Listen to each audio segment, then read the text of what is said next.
کہ یہ جان لینا چاہیے کہ قدیم اور حادث کے لیے قسموں کا لفظ صحیح نہیں ہے، اور یہاں قسموں سے مراد اس لفظ کی حقیقی معنی نہیں ہے، بلکہ اصل بات یہ کہنی ہے کہ قدیم کے کبھی یہ معنی نکالے جاتے ہیں اور کبھی وہ معنی نکالے جاتے ہیں۔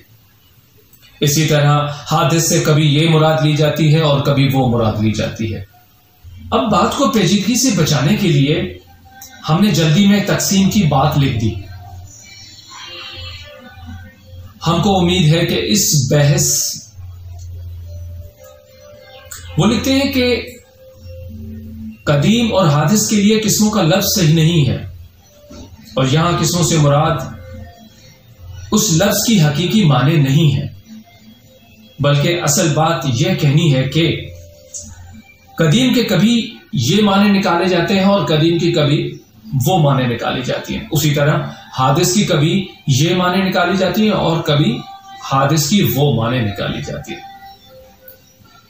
آیت اللہ نوری لکھتے ہیں کہ جیسا کہ انہوں نے شروع میں کہا کہ اس کی کوئی قسمیں بیان نہیں کی جاتی، مگر اس کی مختلف معنی ضرور بیان کی جاتی۔ تو آیت اللہ نوری نے ان کو 3 قسموں میں تقسیم کیا ہے۔ پہلا قسم کون سا ہے؟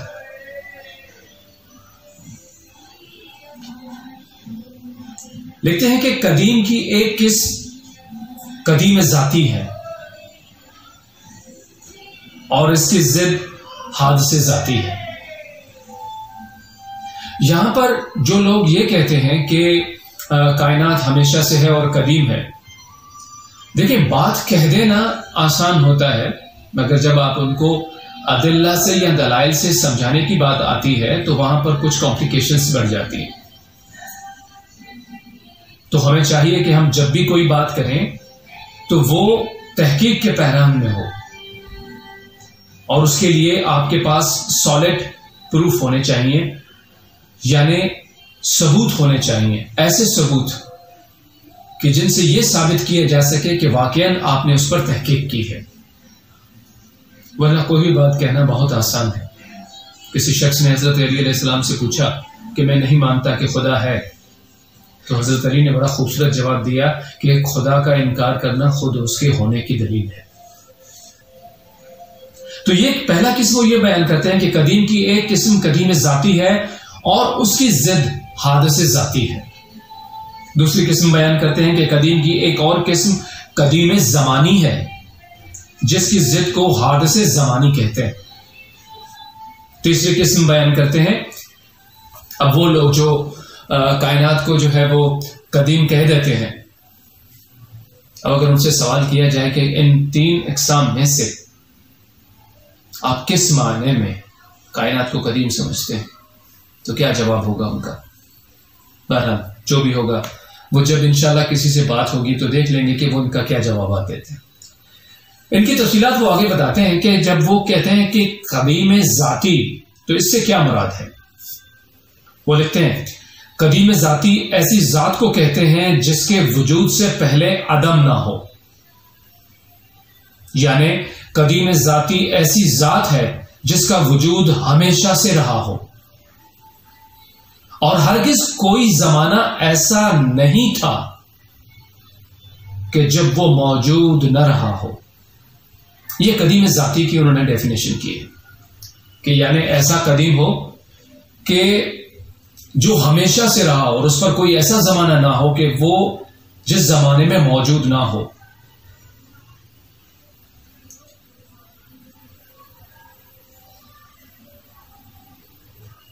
اور اس کے مقابلے میں آگے لکھتے ہیں اور اس کے مقابل میں حادث زمانی ہے۔ اب دیکھیے کہ حادث زمانی کی وہ کیا تعریف بیان کرتے ہیں۔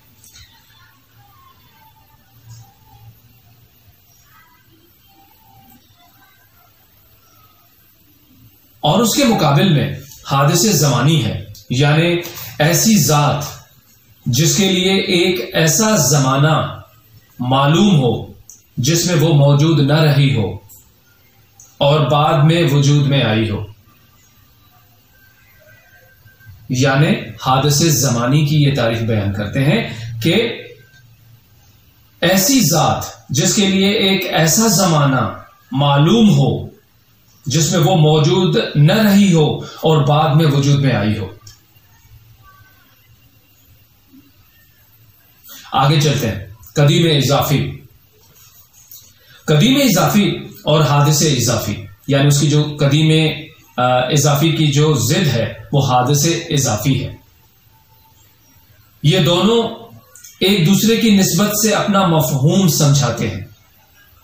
لکھتے ہیں قدیم اضافی ایسی ذات ہے جو نہ اپنی ذات کے اعتبار سے قدیم شمار ہوتی ہو اور نہ زمانے سے واقفیت کے اعتبار سے قدیم ہو، بلکہ قدیم اضافی ایسی حادث ذات کو کہتے ہیں جو کسی دوسری ذات کے مقابلے میں قدیم شمار ہوتی ہو.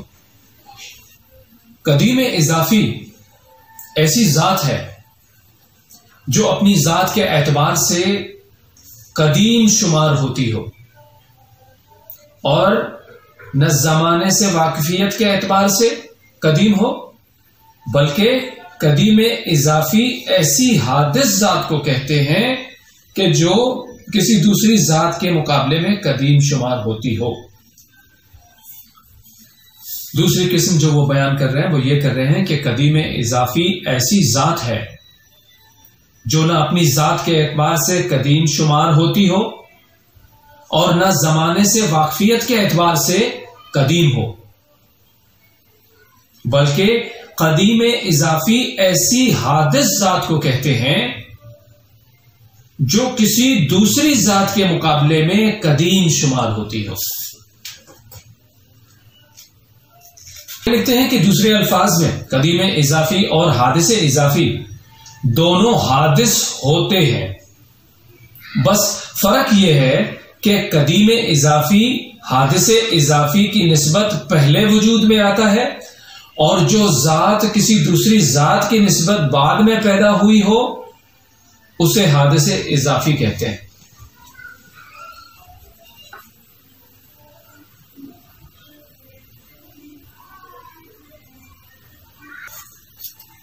ان مفاہیم پر غور کرنے سے یہ نقطہ معلوم ہوتا ہے کہ قدیم ذاتی صرف خالق کائنات اور خداوند عالم کی ذات ہے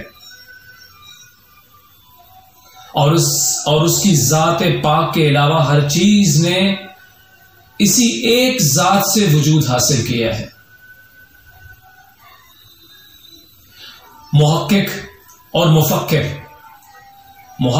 مفکر حضرات خواہ وہ علم فلسفہ کے ماہر ہوں یا علم کلام کے، ان کا اعتقاد ہے کہ اللہ کے علاوہ ہر چیز حادث ہے، چاہے وہ فلسفے کے ماہرین ہوں چاہے علم کلام کے ماہرین ہوں. وہ صرف اور صرف قدیم جس ذات کو مانتے ہیں وہ خدا کا وجود ہے، باقی ہر چیز کو حادث مانتے ہیں کہ ان پر ایک ایسا دور گزرا ہے جب وہ نہ تھے اور بعد میں وجود میں آئے.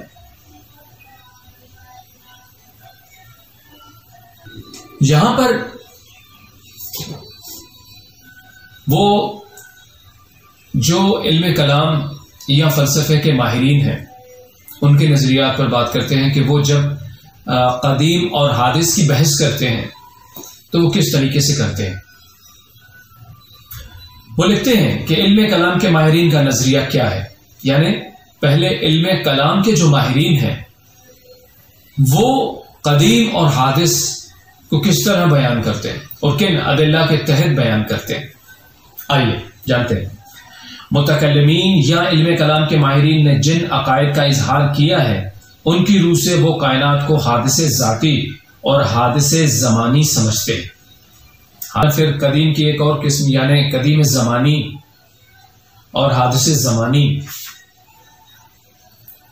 قدیم اضافی اور حادث اضافی، یہ جو تین ہم نے اقسام اوپر بیان کی تھی. تو علم کلام کے جو ماہرین ہیں وہ یہ فرماتے ہیں کہ متکلمین یا علم کلام کے ماہرین نے جن عقائد کا اظہار کیا ہے ان کی روح سے وہ کائنات کو حادثے ذاتی اور حادثے زمانی سمجھتے ہیں، یعنی ان کے عقیدے کے مطابق کائنات کی ذات وجود میں آنے سے پہلے معدوم تھی، اور ایک زمانہ ایسا بھی معلوم ہے جب یہ کائنات نہیں تھی، بگننگ۔ جو اس وقت ہمارے پاس جو سائنٹیفک نظریہ ہے بگ بینگ کا، it also suggests that before that there was no universe at all, and later on it was created, and the creator of this universe was the process which is called the Big Bang.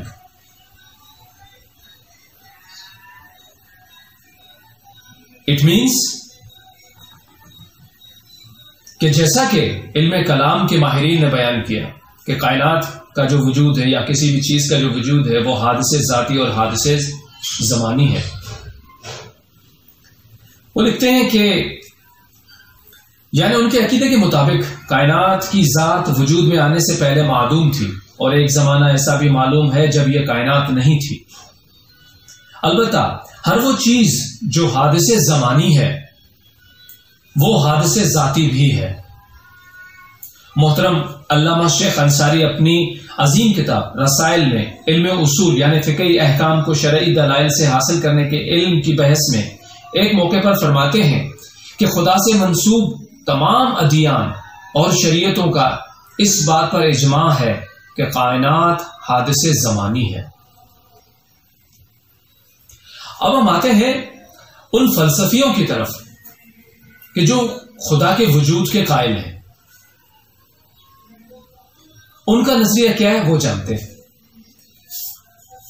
خدا کے وجود پر اعتقاد رکھنے والے فلسفی کائنات کو حادث ذاتی کے ساتھ ساتھ قدیم زمانی بھی سمجھتے ہیں، یعنی ان کا عقیدہ یہ ہے کہ کائنات کے وجود سے پہلے کائنات معدوم تھی، لیکن ہم کو ایسا زمانہ معلوم نہیں ہے جس زمانے میں کائنات نہ رہی ہو، یعنی کسی چیز کا علم نہ ہونے کی وجہ سے وہ اس چیز کا انکار کر رہے ہیں کہ ہم یہ نہیں جانتے کہ اس پر کوئی ایسا زمانہ گزرا ہو جب وہ نہ تھی، مگر وہ یہ ضرور مانتے ہیں کہ کائنات ہمیشہ سے نہ تھی، کائنات ہمیشہ سے نہ تھی، وہ ایک وقت اس پر ایسا ضرور تھا جب وہ معدوم تھی، یعنی وہ نہیں تھی، and then it was created۔ ظاہر ہے کہ فلسفیوں اور متکلمین کے اس اختلاف رائے سے کائنات کو حادث ثابت کرنے کے سلسلے میں ہمارے استدلال کو کوئی نقصان نہیں پہنچتا۔ دونوں گروہ بہرحال کائنات کو حادث ذاتی سمجھتے ہیں۔ عزیز من، یہاں سے ایک چیز تو واضح ہو جاتی ہے کہ ہم جب کسی بھی چیز کے لیے ایک اسٹیٹمنٹ دے دیتے ہیں تو کیا ہم یہ جان رہے ہوتے ہیں کہ ہم جو اسٹیٹمنٹ دے رہے ہیں ان کے لیے ہمارے پاس کیا علمی قوت ہے، کیا تحقیق ہے ہمارے پاس اس کے بارے میں؟ محض یہ کہہ دینا کہ کائنات ہمیشہ سے ہے، بس ایک چیز سے دوسری شکل میں آئی۔ اگر ہم اس کو تھوڑی سی گہری نظر سے دیکھیں تو بات یہ وہی فرما رہے ہیں جو کہ فلسفی بیان کر رہے ہیں۔ وہ یہ تو مانتے ہیں کہ کائنات جو ہے وہ عدم سے وجود میں آئی ہے، مگر وہ کہتے ہیں کہ ہم یہ نہیں کہہ سکتے وہ کون سا زمانہ تھا کہ یہ جب نہ تھی۔ تو یہ بھی یہی بات فرما رہے ہیں، اگر وہ اپنی بات پر تھوڑی سی دقت کریں تو وہ یہی فرما رہے ہیں کہ کائنات قدیم ہے مگر اپنی ذات کے اندر قدیم نہیں ہے۔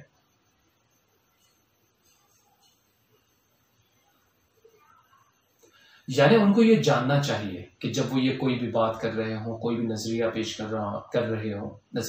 رہے ہوں تو ان کے پاس اس کے لیے سالڈ بیک گراؤنڈ ہونا چاہیے،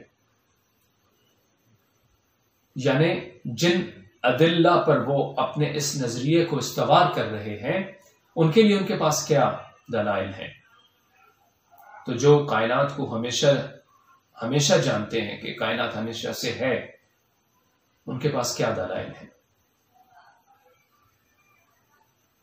آپ کمنٹس کے اندر اپنے سوالات اور اپنے جوابات درج کر سکتے ہیں، اور انشاءاللہ میں پوری کوشش کروں گا کہ آپ کے سوالات کے جوابات دے سکوں۔ ہر چیز جو ہم دیکھتے ہیں، جو ہم سوچتے ہیں، اس کا خارج میں وجود ہو ضروری نہیں ہے، مگر ہر وہ چیز جو ہم سوچ رہے ہوں کسی علمی مشاہدے کی بنیاد پر، ضروری نہیں کہ وہ جھوٹ بھی ہو۔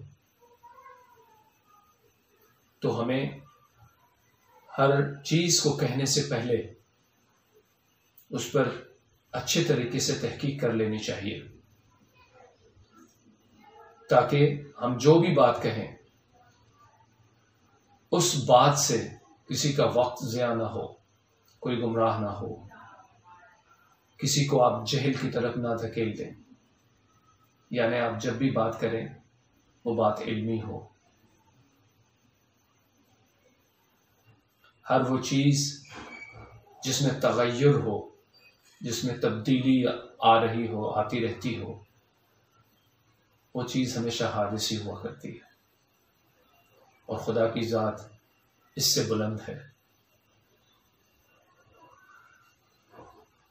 بہت بہت شکریہ۔ السلام علیکم ورحمۃ اللہ وبرکاتہ۔